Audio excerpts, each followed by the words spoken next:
Who is the nicest one between you two and why? Why are they nice? I would say Jared's probably Jared is probably the nicer of us two.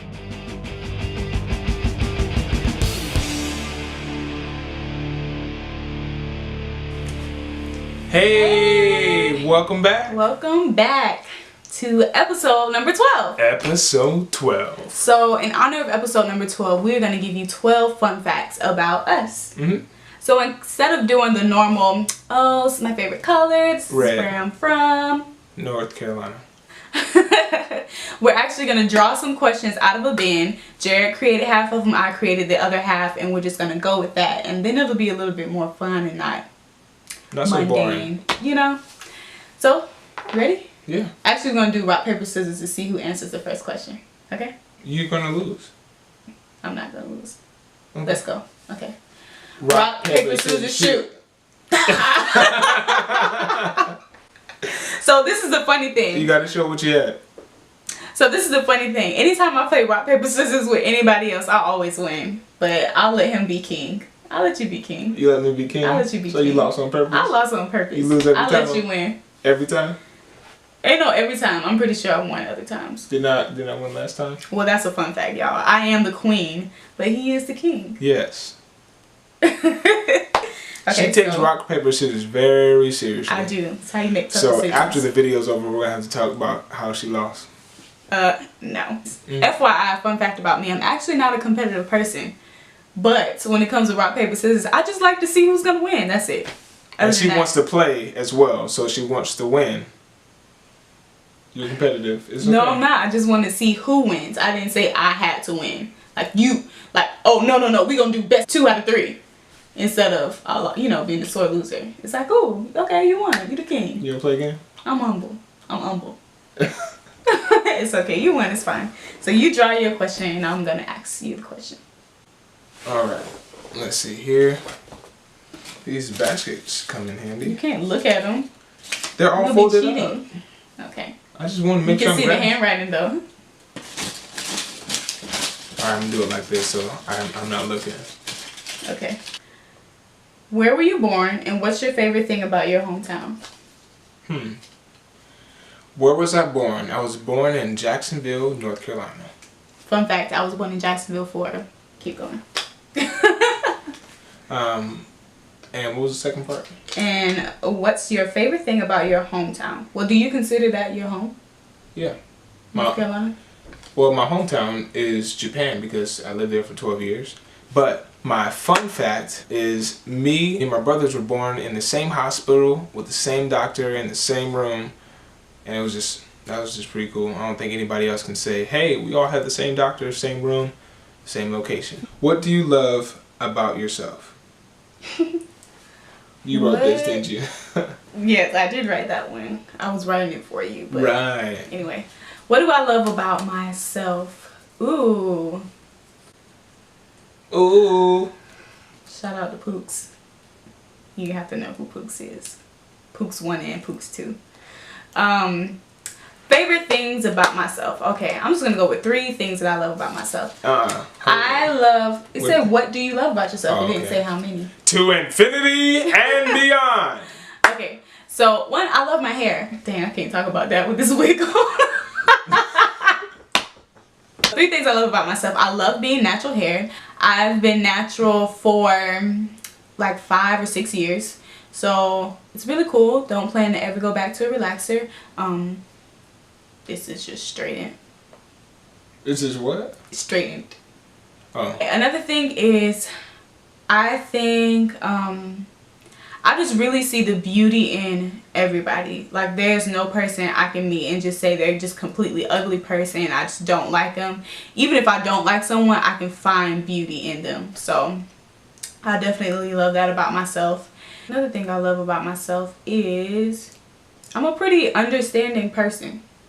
I think with any walk of life, I can either relate to them or just step into someone else's head and see how they thought about something and came to that action. So even if it was something bad they did or something good they did, I'm able to see, wow, okay, you may have made this decision because of your past experiences or your upbringing or because of your environment. I think that kind of ties into why I'm a social worker, but it's very easy for me not to judge people because I can see, hey, this is probably why you made that decision, but it doesn't mean that you have to continue to be that way. So yeah, that was kind of hard. You wrote the question. Okay, so your question is next. Okay. Name 2 bad habits you want to change. 2 bad habits I want to change. Woo! Isn't that a good question? Yes. Yes. All right. So, 2 bad habits I want to change. First bad habit is not speaking myself out of situations. Because I'm a firm believer, firm believer that you have what you say. And then you have those occasions where it's like, oh, you know, I can do anything. I can be this, I can be that. Then other opportunities where I might not say the wrong thing, but I think the wrong thing and I'm quiet. And just like, And instead of using my words to get out of that situation, I just stay quiet and just try to like battle stuff in my head.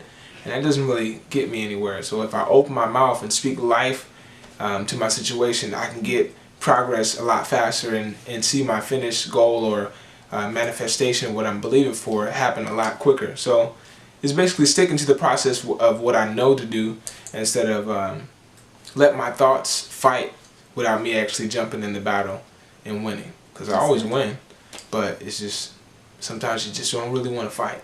So switching out of that.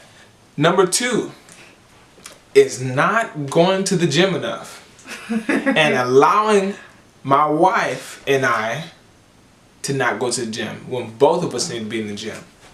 So we need to do better. We look okay compared to our goals, but there is a gap. Boom! A gap between where we are and where we want to be.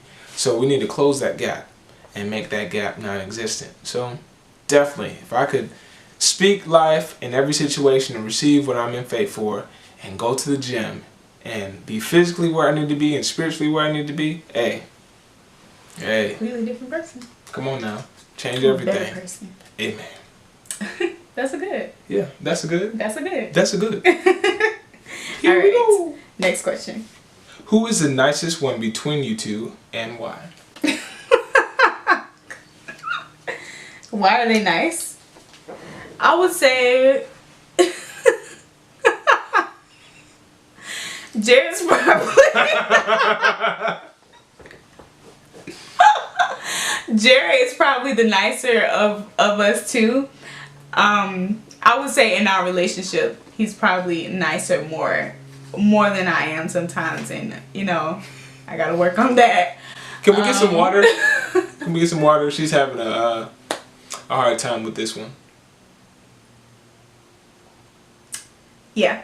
So I would have to say Jared is the nicer of us two in our relationship. Not that I'm necessarily mean, but if you want to say I think I'm nice, but he can be nicer sometimes.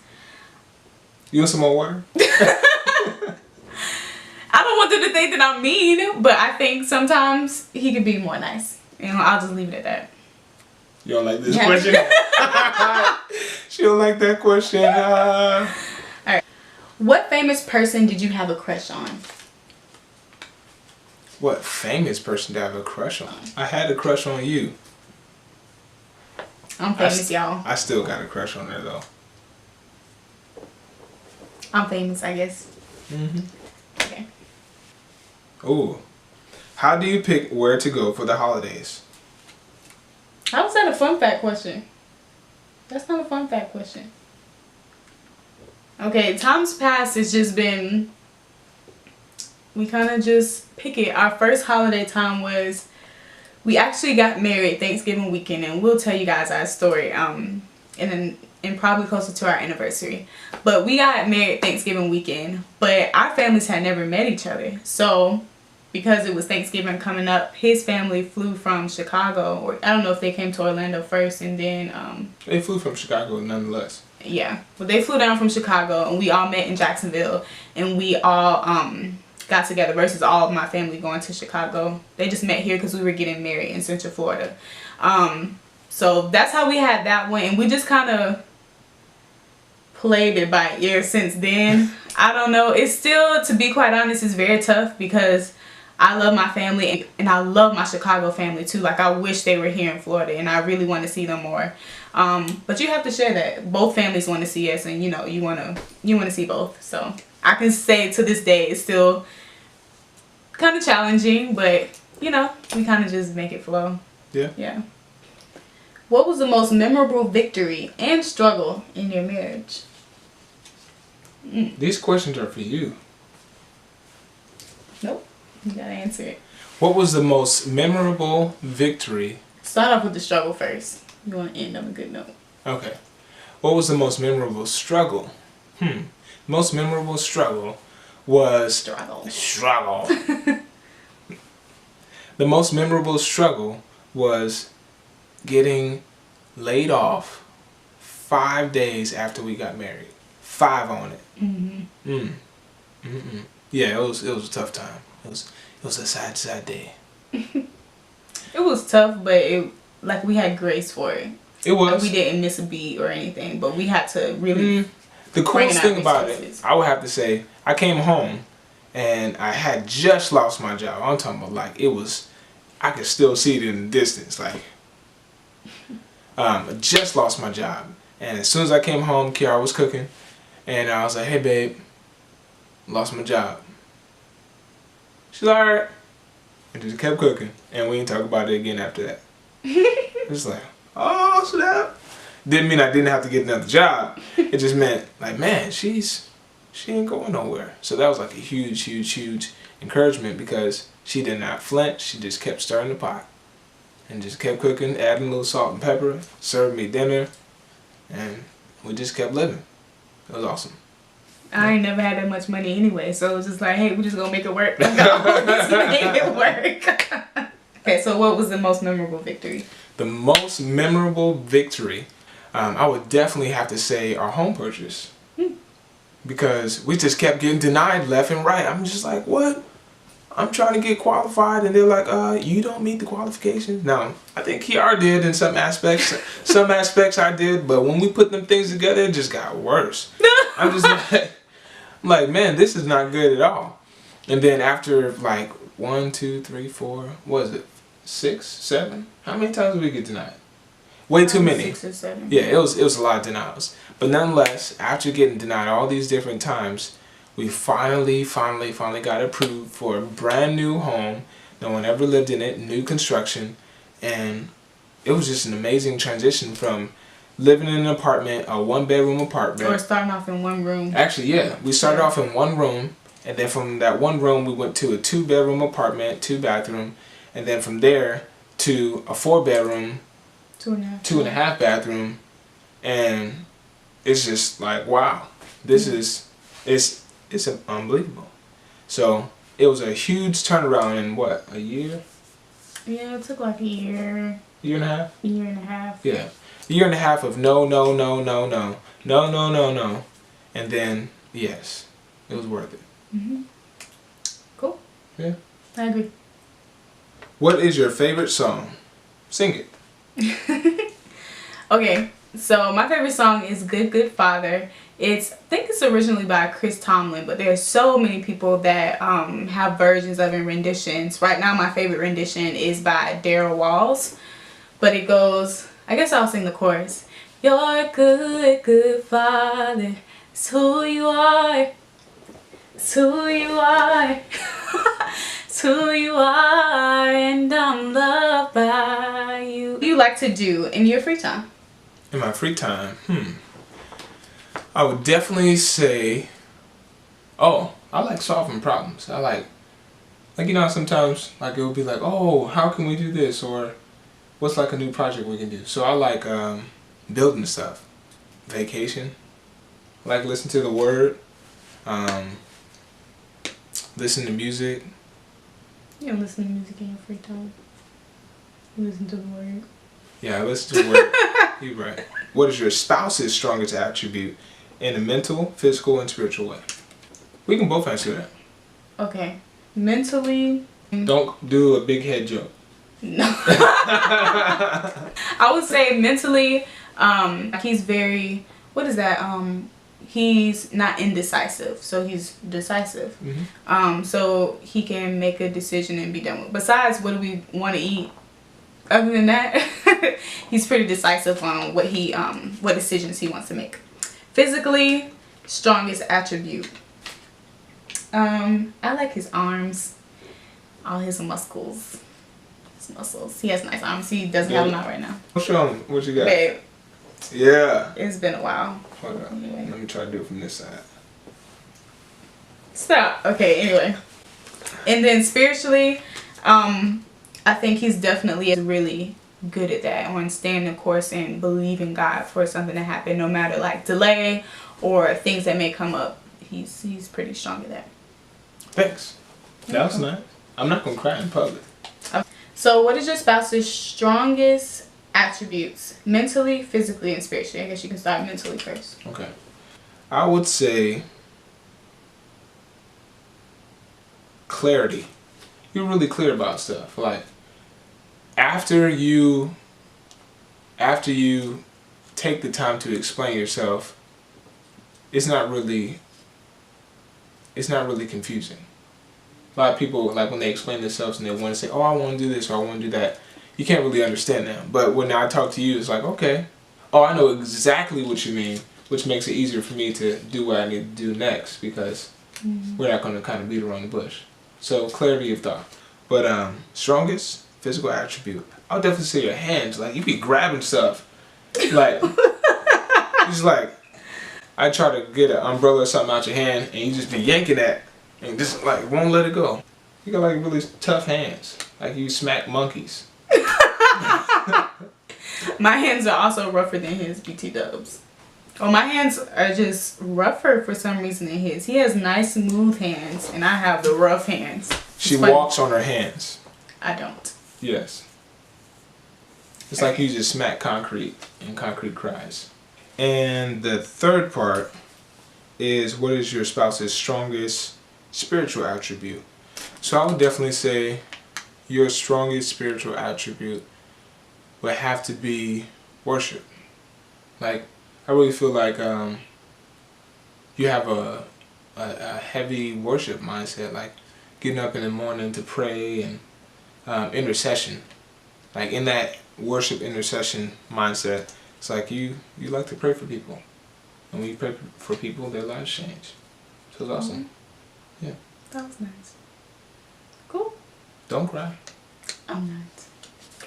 What is the most important character trait in any relationship, especially your marriage? The most important character trait in any relationship, especially my marriage, would have to be integrity. Why is that?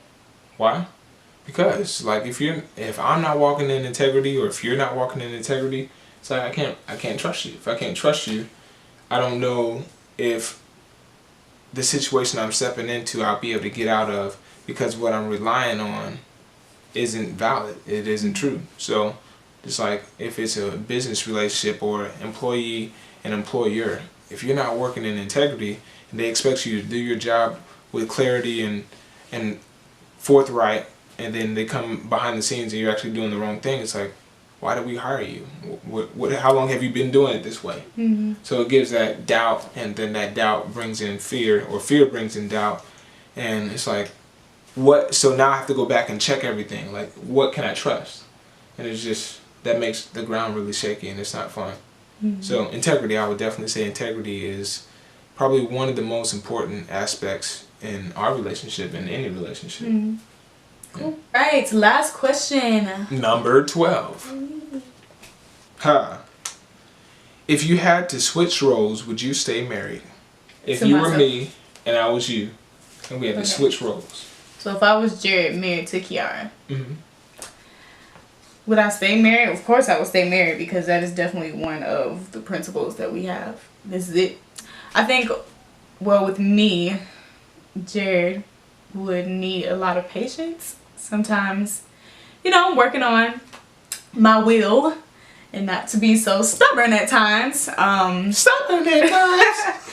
I think because we both believe that we're right, and we just really believe that, no, we really do have the right answer. So sometimes we have to humble ourselves. So I think if I was married to me, I would just say, man, yeah, I'm gonna stay married to her because I know she has an amazing destiny. She's already an amazing person. She has her great qualities far outweigh the bad. But I would say, my God, I need to pray for this girl. I need to be patient. We have this saying, I'm always right. I'm always right unless I'm wrong. So we're always right unless we're wrong. It's like, definitely stay married to her because, I mean, she looks amazing. She is amazing. Everything about her is amazing except the things that aren't amazing. are you trying to convince me? That's what it sounds like. Boy, you better not go nowhere. That's what she really saying. Oh, I ain't never worried about that. Never worry about that. Why not? Because of integrity. Come on now. Boom! We have a winner. So that was it for today, everyone. Hopefully you learned a little bit more about us and how we think. Now, it's kind of funny because it's getting later in the day and we actually try to do like a fresh light recording, and as you can see, it's getting darker and the sun is setting, so it's changing our lighting. It is changing. But we're gonna get a lighting package soon. Yes. Our biggest thing with Meet the Masons is we just want to consistently bring you content. Be consistent in what we do and never just fall off. So in the meantime, we know that every week we're going to try to improve and bring you better things. But I think a lot of times we just delay so many things in our life and our dreams and our goals because we think we have to have everything perfect before we start. Yeah. And then like, gotta get a hard drive, gotta get a lighting package, gotta get better camera equipment, have to have a backdrop. And it's like, hold on, let's just start with what we have. Let's just start. We have this camera and we're gonna start with this thing. And people more will be added as we're on our way. Yes, more will be added as we're on our way. And the people who follow us now are amazing. And y'all are day ones because you guys are following us before we got all our fanciness and the fanciness things that are to come. We are sincerely appreciative of all the views that we get, all the subscribers that we get, everyone who makes comments. We see them all, and we're so appreciative of it. So without you, we would just be watching each other. Yeah, so we have a lot of fun with what we do. And actually, how about you guys give us some questions that you might want to have us answer? We definitely want to hear from you. We'd love to answer your questions. And don't forget to like, comment, and subscribe. Follow us. We are Meet the Masons. Meet the Masons. Meet the Masons. On Facebook and on Instagram. On Instagram. I am Meet Mrs. Mason. You're Meet Mr. Mason. And I actually just made a Snapchat, y'all. It's Meet Mrs. Mason, and I'm still trying to figure it out. So pound, don't judge me. But you can find me on there. Okay, you ready? Cool. All right, y'all. Hasta luego. Hasta luego. We'll see y'all later.